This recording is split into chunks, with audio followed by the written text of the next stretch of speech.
I'm itching to do this Red Dead R2. Why did I abbreviate it and then said it fully. I do this a lot. But anyway, oh my god. I'm doing a Red Dead Redemption 2 character tier list. I recently finished it for probably in my history of playing this game, third or fourth time. Also, I have played Red Dead 1. That one, it's been a while. So while for some characters it will come to play, it's not like it's going to come to play for John Marston, but I haven't gone through John Marston's journey in maybe like 5 years. It's going to be brutal out here. I guess someone's got to go in F, but I wouldn't really consider them an F tier character probably if I'm looking at the whole of gaming. Red Dead Redemption 2 is just one of those games that's got like 10 characters. They'll probably be like the best character in any other game. Maybe not 10, but at least like 5 I can think of. Abigail Roberts. I like Abigail. Definitely one of those. A lot of characters really turn it on in the epilogue. Abigail's more centric in the start and then the epilogue. But you play through like 1, I remember her being not as likable. She's just the OG stepper. But is she S or A? No, she's not. Is she D or F? No. I'm between a B or a C. The early ones are always subject to switch as I throw more on there. But I think she's a B for now. Strauss. Now, this is the tough part. You have to balance how good of a character they are and how much you hate them. I never hated Strauss like Micah, but I never liked him either. And as a character, he's kind of just Legend Boy. But also, you do learn the epilogue. He wanted to die for this shit. He didn't give up shit. He took the tortures. I can't really give him a B. I don't think I can give him a C. Again, I don't think he's like a D character in the whole gaming. But for this list, I think he's a D. Reverend Swanson. Cool character. Has some fun moments. Not really centric ever. There's like 1, maybe 2 missions that you really do that are main with him. I kind of wish he got a little more used at points. So I'm going to go D. But I'll put him above Strauss. Sean McGuire. Now this is where we balance. Sean McGuire is like the firework of this game. Like a firework that pops off and it's in the sky for like, I don't know, 10 seconds. Maybe the ones you chuck hit the ground. A firecracker, more like. Sean McGuire is not in this game long, but he makes it count. He's really present when he's actually, spoilers also, alive. He goes out in a bang. And I just love him. And, you know, he can be a dickhead, but he's also a good dickhead. He's not like a Micah Bell. It's like banter when he's talking shit with Arthur, where with Micah, you just want to strangle him. So I'm putting Sean in B. Above Abigail. Josiah Trelawney. I'd want to put him in B. I just don't think he's ever given enough juice. I like him. He reminds me of like Slippin' Jimmy. Slippin' Trelawney, I call him. You know, that's... Me and him go way back, but it really sucks to give him C, but I feel like... Yes, actually I'm fine with C. Agent Milton. Now, Ross, I didn't include here, just because it's been too long since I played 1, and he's like barely present in 2, he kind of just sits in the back. Milton, I think, is a great villain. My only problem, I'm going to put him right here, above even Sean. He's damn near steals every scene he's in. My only problem is I think his ending felt rushed, and it was like doing that because they had to rush to like the more important story, which is the gang falling out, which I get that. But Milton comes in every scene. He's like, you will die savagely because you are savages. Shit like that. And he's the one that claps Hosea. He has a lot of big moments. Angelo Bronte. Now he could not be included. He's also a good villain. And, you know, he does a little bit of manipulation with Jack. Like, Jack has no idea that he was being a hostage. He just thought Bronte was like a cool uncle or something. So there's a reason he could be D. He's not any higher than D. Yeah, I'm fine with that.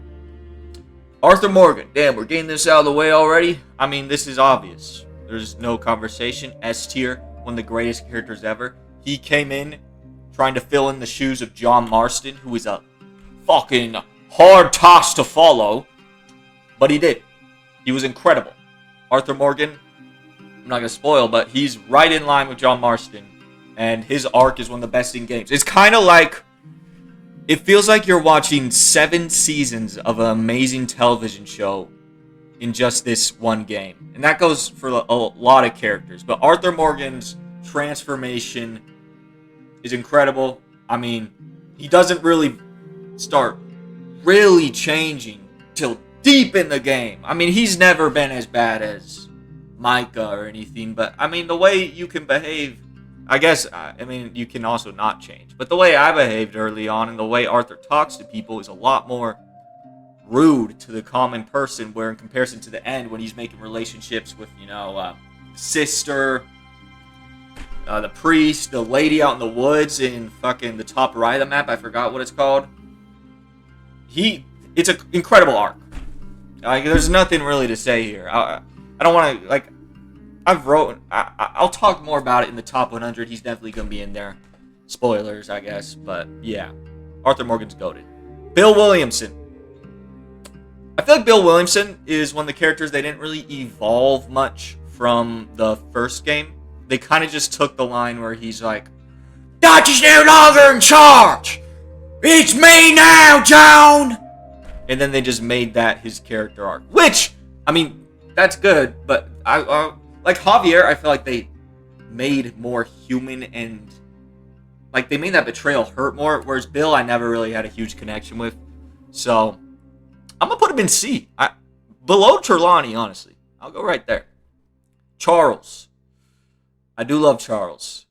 If I didn't replay Red Dead 2 most recently, he'd probably be an A. But when I replayed it, I feel like he does get a big boost in the epilogue. And also later on in Chapter 6. But I just, really what it comes down to is the A people I connected with more. I've always loved Charles, but I've never, like, wanted to fuck Charles. You know what I mean?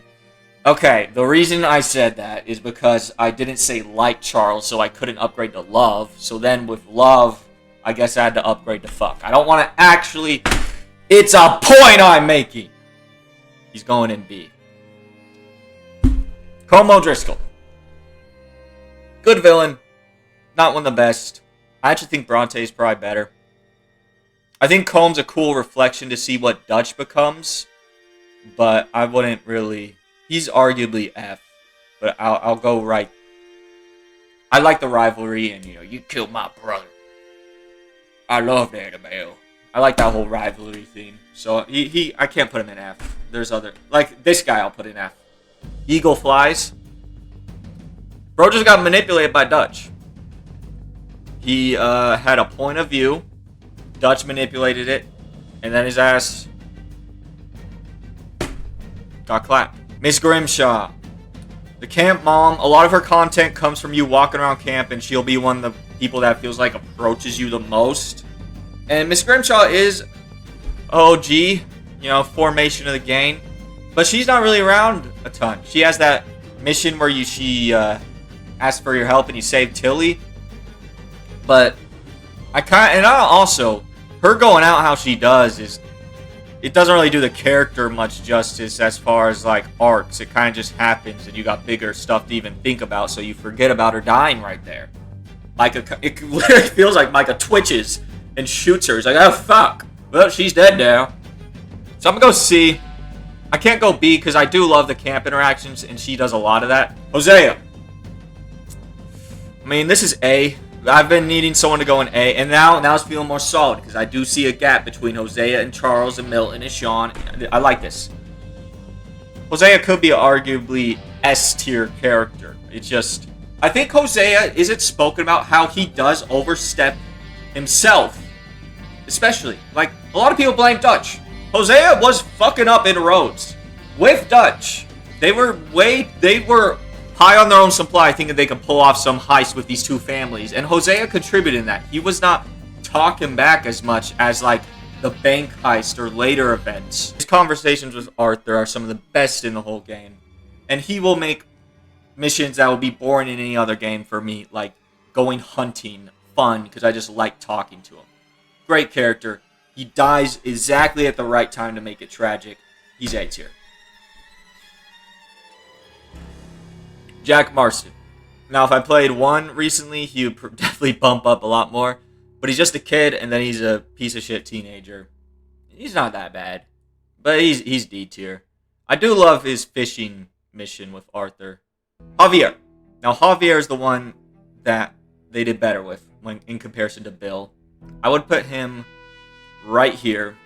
My only complaint with Javier is I feel like there was a mission needed to show Javier drawing his personal line, because he feels like a character that could have gone with Arthur and John. And like there's conversations while you're riding to places where Javier talks about how he's loyal to Dutch and he believes in Dutch and all this, and he's telling people to shut up, trust Dutch. But there's so many like Micah scenes.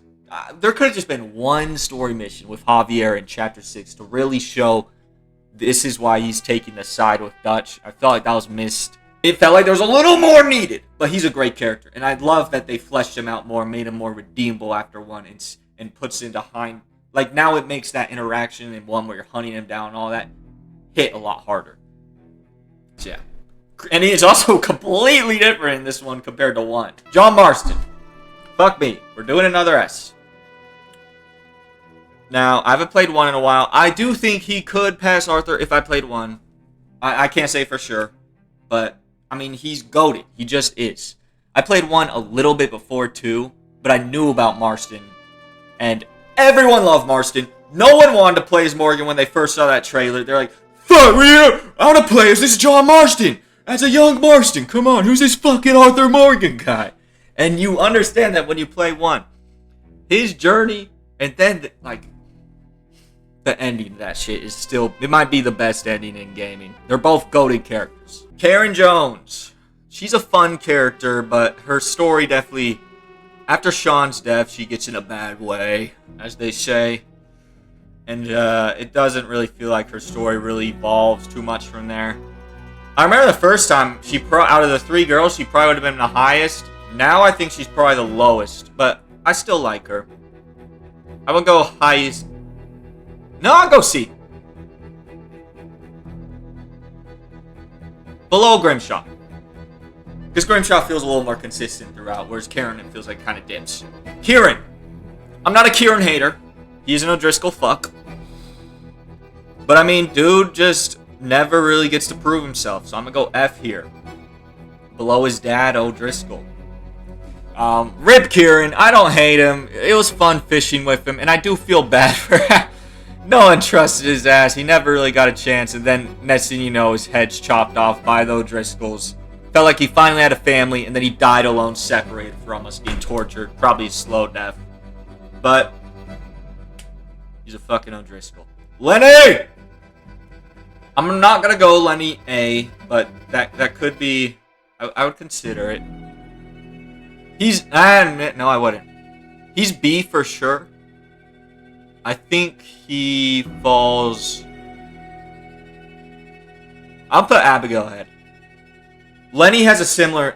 Lenny kind of sputters towards the end, and then you do some stuff like the trolley robbery with Dutch with him. But I felt like there was a portion where I wanted more Lenny, and you didn't get it. But his death is incredible. It might be my favorite death in 2, just because I love that it happens in gameplay. I can't talk about that death enough. It's one of my favorite in any game. Because it's just like, you have to move on. Leviticus Cornwall. He's a good villain. I guess out of all, there's a lot of people you consider villains in this game. He's probably cracking top 4. But I still feel like he's like on the same tier as Bronte. His threat level is more present throughout than Bronte. But I don't think he's like historic like some of the other villains. So I'll go above. No, I like. Yeah, I'll go right there. Mary Beth. Now the weird thing, this is gonna spoil where Tilly ends up. But Mary Beth was probably the one I thought would be my least favorite, because I remember connecting with her the least the first time. Then I played this time, and out of 3 girls, I connected with her the most. I really like her and Arthur's friendship. Kind of, you can't tell if it's like a really good friend scene or Mary like kind of likes Arthur. But yeah, she's cool ass girl. I would go as high as B. I really like the camp conversations with her, or even when you get a letter from Mary she will say something about it, and she has a lot of insight, and I think she helps with Arthur's growth a lot as a character. So I'm gonna go B below Lenny. The other Mary Linton, was she in like 3 missions? But I don't give a shit. Those missions are so much fun. I think they give so much insight into Arthur as a character, and also Mary as a character is just cool ass girl. I would go as high as, it feels outrageous putting her ahead of Sean. You know, I think I gotta do this also. Now I'm thinking about it. I'm gonna, okay, for this, like, how much I connected with Mary, I think I would put her above Sean.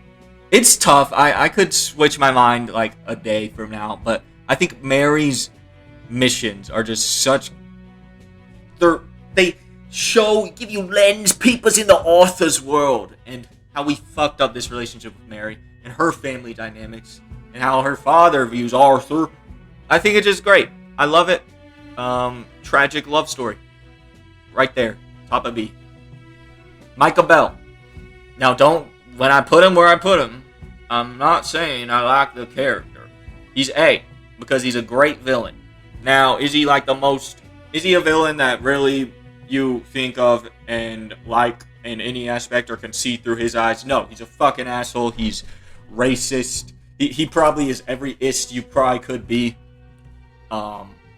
He fucking, I listened to his backstory. It's just the habitat he grew up in. His kind of whole theme is he's a survivor and he'll do anything to survive.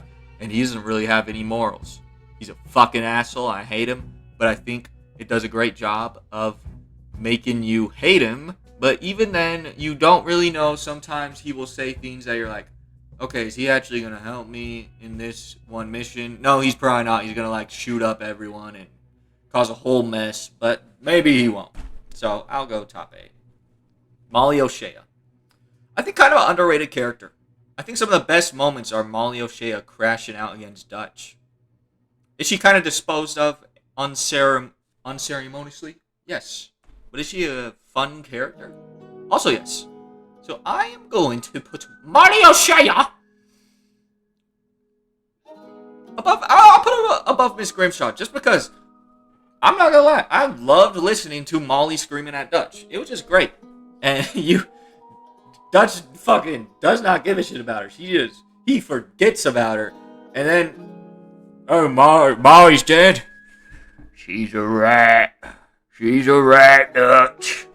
When they're on that mountain and Molly O'Shea is beating up Arthur Morgan, it hits.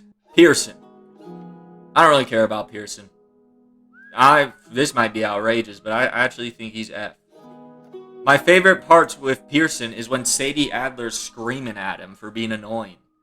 And when I replayed like the prologue and you're with Pearson, I just cook, bitch. It's kind of how I feel about Pearson. So he's going in F tier.